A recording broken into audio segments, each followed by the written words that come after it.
Good morning, students. Today's lecture is chemical reactions of amines. Amines के chemical reactions में सबसे first क्या है हमारे पास basic character of amines. ठीक है. और basic character of amines today one thing it is remember that basic character of amine जो है ये बहुत ही important question है और ये हर साल ही पेपर में repeatedly उन्होंने पूछा होता है. ठीक है. और अब basic character of amines में हो सकता है शॉर्ट आंसर में ही क्वेश्चन हो, लॉन्ग नहीं हो, शॉर्ट में होगा या ऑब्जेक्टिव टाइप क्वेश्चंस भी हो सकते हैं इसके ऊपर बेस्ड. ठीक है. तो इसमें उन्होंने ऑर्डर में भी पूछा हो सकता है आपको ऑब्जेक्टिव में कि क्या ऑर्डर है बेसिक करेक्टर का, प्राइमरी, सेकेंडरी या टर्शरी में क्या ऑर्डर है. ठीक है. किसी तरह से भी ये क्वेश्चन जो है आपको पूछा जा सकता है. तो स्टार्ट करते हैं. बेसिक करेक्टर है क्या. आपको पता है एमाइंस जो है, एमाइंस का फॉर्मूला क्या है, RnH2. ठीक है. एमाइंस में क्या है, एमाइंस में नाइट्रोजन है and nitrogen containing the lone pair of electrons, वो तो आपको पता है. और लोन पेयर ऑफ इलेक्ट्रॉन्स जो नाइट्रोजन एटम में प्रेजेंट हैं यही बेसिकली रेस्पॉन्सिबल हैं किसके लिए, बेसिक करेक्टर के लिए. So amines act as Lewis base due to the, Lewis base क्या होता है, लुईस बेस मीन्स जिसमें इलेक्ट्रॉन सफिशिएंट होते हैं. ठीक है. तो इलेक्ट्रॉन सफिशिएंट किसकी वजह से है, नाइट्रोजन की वजह से, because nitrogen containing the lone pair of electrons. Due to the presence of lone pair of electrons on nitrogen atom, they are stronger bases than water. अगर हम water से comparison करें तो नाइट्रोजन जो है, अमोनिया जो है यहाँ पे वो ज़्यादा स्ट्रॉन्गर बेसिस है. ठीक है. Then water and are there for protonated by water in their aqueous solution. और अगर हम इसको वाटर के साथ रखें तो वाटर में इसकी प्रोटोनेशन हो जाती है, यानी RnH2 जो है वो एक और H पॉजिटिव के साथ मिलके RnH3 पॉजिटिव और OH नेगेटिव बनाता है. यहाँ पे अगर अब हम इक्विलिब्रियम कांस्टेंट K लगाएं तो वो आपको पता है इक्विलिब्रियम कांस्टेंट किसके बराबर होता है, molar concentration of products to the molar concentration of reactants raise to power to their stoichiometric coefficients अगर वहाँ पे प्रेजेंट होंगे. तो यहाँ पे तो स्टोइचियोमेट्रिक कोफिशिएंट कोई है नहीं, तो यहाँ पे मोलर कंसंट्रेशन ऑफ प्रोडक्ट क्या आ गई, RnH3 positive and OH negative divided by RnH2 and water. ये हमारे पास क्या हो गया K, जिसको हम इक्विलिब्रियम कांस्टेंट कहते हैं. ठीक है. या डिसोसिएशन कांस्टेंट भी कहते हैं. अब हम यहाँ पे प्रोडक्ट ले सकते हैं K इंटू वाटर जो है that is equal to KB. ठीक है. यहाँ पे अब KB क्या है, what is this KB, K is the dissociation constant of base. ठीक. तो ये किसके बराबर है, RnH3 positive OH negative divided by RnH2. अभी जो आपने यहाँ पे पढ़ा this one RnH3 positive OH negative RnH2 and water. ठीक है. इसको हम ले लेते हैं KB करके, ये हमारे पास डिसोसिएशन कांस्टेंट ऑफ बेस है. ठीक. तो अब ये KB क्या है यहाँ पे, बेसिसिटी कांस्टेंट जिसको हम कहते हैं. तो अगर हम concentration, that concentration is assume to be very high, अगर यहाँ पे कंसंट्रेशन की बात करें तो आपको पता है आयनिक प्रोडक्ट जो होता है वाटर का वो ऑलवेज किसके बराबर आता है, 14 के बराबर. तो this concentration is assume to be very high, that means concentration is taken as constant. ठीक है. यहाँ पे PKB जो है that is equal to minus log of KB. KB हमारे पास बेसिसिटी कांस्टेंट है. Higher KB value, basicity constant की वैल्यू जितनी ज़्यादा होगी मीन्स ए गुड बेस, और वो उतना ही ज़्यादा अच्छा बेस होगा, गुड बेस होगा. Higher KB will be have lower PKB, that means it will be a good base. ठीक है. अब हमारे पास एक क्वेश्चन आ जाता है कि एल्काइल एमाइंस जो हैं that is stronger base than ammonia.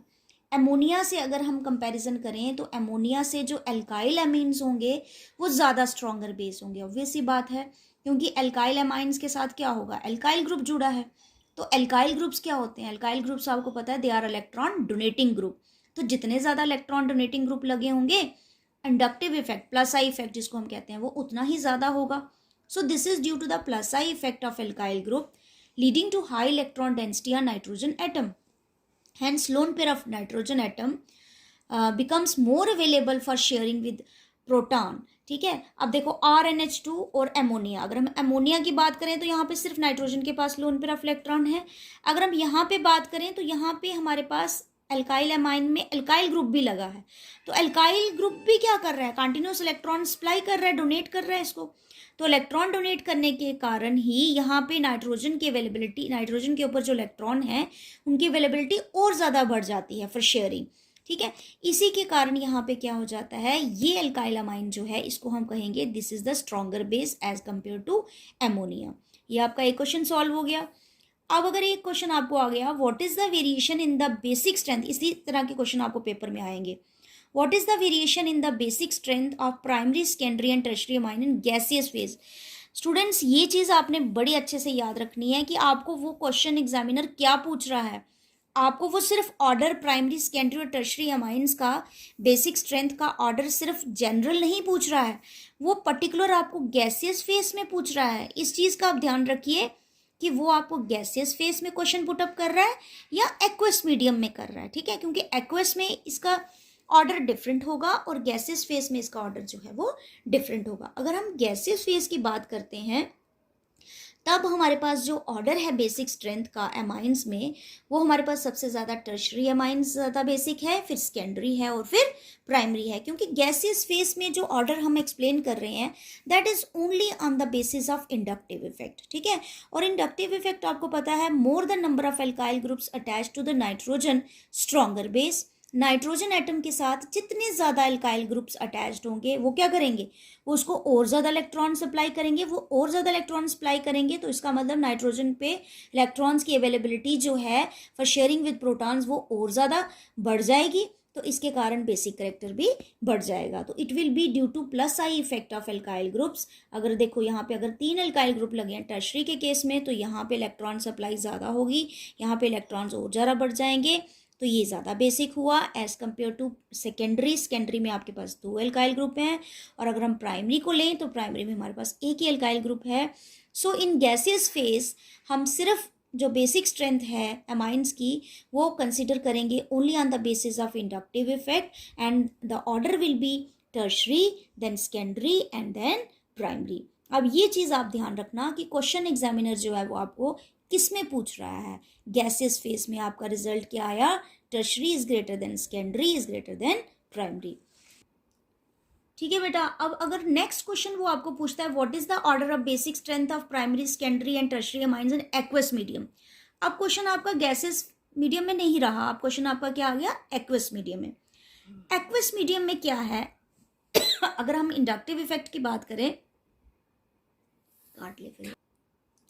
अब नेक्स्ट क्वेश्चन जो है वो आपको इस तरह से भी पूछ सकता है what is the order of basic strength of primary, secondary, tertiary amines in aqueous medium. अब एक्वस मीडियम में सबसे पहला जो हम इंडक्टिव इफेक्ट के बेसिस पे देखेंगे तो इंडक्टिव इफेक्ट तो बेटा वही आएगा, tertiary is greater than secondary is greater than primary, ठीक है। लेकिन एक्वस मीडियम में हमारे पास एक और इफेक्ट है जो जहाँ पे इंडक्टिव इफेक्ट को डोमिनेट करता है, मतलब इंडक्टिव इफेक्ट से ज़्यादा प्रीडोमिनेट है। वो कौन सा इफेक्ट है, दैट इज सॉल्वेशन इफेक्ट या फिर हाइड्रेशन इफेक्ट। कहने का मतलब जब आप पानी में इसको डिसॉल्व करोगे एमाइंस को तो वो प्रोटोनेटेड एमाइंस बनेगी। तो प्रोटोनेटेड एमाइंस जो हैं, देखो प्रोटोनेटेड एमाइंस सबसे ज़्यादा किस में बनेगी, जिसमें जितने ज़्यादा हाइड्रोजन एटम प्रेजेंट होंगे वो उतना ही ज़्यादा ऑक्सीजन के साथ हाइड्रोजन बॉन्ड बनाते जाएंगे, ठीक है। सॉल्वेशन होएगी। हाइड्रेशन इफेक्ट क्या होगा, सॉल्वेशन इफेक्ट यही है। जैसे यहाँ पे प्राइमरी में क्या है, RNH3, ठीक है, तो यहाँ पे क्या है, यहाँ पे ये भी प्रोटोनेट हुआ, ये हाइड्रोजन भी प्रोटोनेट हुआ, ये भी हुआ, ठीक है। तो अगर हम सेकेंडरी में देखें, सेकेंडरी में हमारे पास क्या है, ये वाला भी हुआ, ये भी हुआ, और प्राइमरी में टर्शियरी में हमारे पास एक ही हुआ, क्योंकि टर्शियरी में हमारे पास क्या है, टर्शियरी में हमारे पास एक ही हाइड्रोजन है, तो एक ही हाइड्रोजन जो है वो प्रोटोनेटेड कैटायन बनाएगा, ठीक है। तो in case of primary amines के केस में the substituted ammonium cation is maximum stabilized owing to maximum hydration. यहाँ पे ये मैक्सिमम स्टेबलाइज्ड हो रहा है और यहाँ पे ज़्यादा प्रोटोनेटेड अमाइन जो है वो ज़्यादा प्रोटोनेट हो रहा है, ठीक है। तो सॉल्वेशन इफेक्ट हम कहाँ पे ज़्यादा देखेंगे, जहाँ पे जितने ज़्यादा हाइड्रोजन एटम होंगे प्रेजेंट होंगे वो उतना ही ज़्यादा ऑक्सीजन के साथ बॉन्ड बनाएंगे वाटर में और उनकी प्रोटोनेशन उतनी ही ज़्यादा होगी। सो प्राइमरी जो है यहाँ पे अगर हम order in case of aqueous medium अगर हम सॉल्वेशन इफेक्ट का देखें तो सॉल्वेशन इफेक्ट के बेसिस पे ऑर्डर जो है that is primary, then secondary and then tertiary. सबसे ज़्यादा प्राइमरी बेसिक है, फिर सेकेंडरी है, फिर टर्शियरी है। अब एक्वस मीडियम में एक और फैक्टर है हमारे पास यहाँ पे स्टेरिक हिंड्रेंस। स्टेरिक हिंड्रेंस क्या होती है, मतलब जितनी ज़्यादा रुकावट होगी, रुकावट आपको किस केस में लगेगी, सबसे ज़्यादा आपको। अब स्टेरिक हिंड्रेंस के बेसिस पे अगर हम देखें तो स्टेरिक हिंड्रेंस आपको सबसे ज़्यादा किस में मिलेगी, स्टेरिक हिंड्रेंस नेचुरली जिसमें जितने ज़्यादा अल्काइल ग्रुप प्रेजेंट होंगे उसमें स्टेरिक हिंड्रेंस उतनी ही ज़्यादा होगी। सो टर्शियरी में आपको स्टेरिक हिंड्रेंस सबसे ज़्यादा है, तो इसलिए बेसिक कैरेक्टर जो है वो उसके बेसिस पे बेसिक कैरेक्टर जो है सबसे पहले प्राइमरी, फिर सेकेंडरी और फिर टर्शियरी। अब अगर इन दोनों का कंबाइंड इफेक्ट देखें, किसका, सॉल्वेशन का और स्टेरिक हिंड्रेंस का, इन दोनों का अगर हम कंबाइंड इफेक्ट देखें तो क्या आ रहा है, प्राइमरी, सेकेंडरी एंड टर्शरी, ठीक है। लेकिन अगर हम तीनों इफेक्ट देखें, यानी देर is a subtle interplay of the inductive effect, solvation effect and steric induction, तीनों इफेक्ट जो है काउंटर प्ले कर रहे हैं। और तीनों इफेक्ट में अगर हम ये देखें, which decides the basic strength of alkyl amines in the aqueous state, the substituted amines in the aqueous solution is as follows. फिर हम इन तीनों का अगर हम इफेक्ट देखें, और हमने ये देखा कि सेकेंडरी, सबसे ज्यादा हम सेकेंडरी को लेते हैं, क्योंकि सेकेंडरी को क्यों, टर्शरी को क्यों नहीं ले रहे, क्योंकि टर्शरी में एक तो स्टेरिक इंटरेंस बहुत ज्यादा है, दूसरा टर्शरी में क्या है, दूसरा टर्शरी में सॉल्वेशन इफेक्ट जो है वो भी 0 है, ठीक है। तो इसलिए हम टर्शरी को नहीं ले रहे। फिर हम प्राइमरी को भी नहीं लेते, क्योंकि प्राइमरी में क्या है, प्राइमरी में हमारे पास क्या है, प्राइमरी में इंडक्टिव इफेक्ट हमारे पास बहुत ही कम है, तो इसलिए फिर हम ना प्राइमरी ले रहे हैं ना टर्शरी ले रहे हैं। हम ऑर्डर में क्या लेंगे, पहले सेकेंडरी बेसिक ले लें, फिर हम प्राइमरी ले लेंगे और फिर tertiary. So this is the basic character of amines in aqueous medium. What is this? This is secondary, then primary and then tertiary. ठीक है। फिर एक क्वेश्चन वो आपको एरोमेटिक अमाइंस पे भी पूछ सकता है कि एरोमेटिक अमाइंस जो हैं क्या वो एलिफेटिक अमाइन से ज़्यादा बेसिक हैं या कम हैं। तो ये तो मेरे ख्याल में आपको पता होगा कि एरोमेटिक अमाइंस जो हैं या एराइल अमाइंस जिनको आप बोलते हो, तो वो हमारे लेस बेसिक होते हैं एज कम्पेयर टू एलिफेटिक। क्यों लेस बेसिक होते हैं, क्योंकि बेंजीन रिंग इसके साथ लगी हुई होती है। तो बेंजीन रिंग के कारण क्या होगा, जो नाइट्रोजन के पास लोन पेयर ऑफ इलेक्ट्रॉन होंगे नेचुरली वो डीलोकलाइज होंगे, घूमेंगे।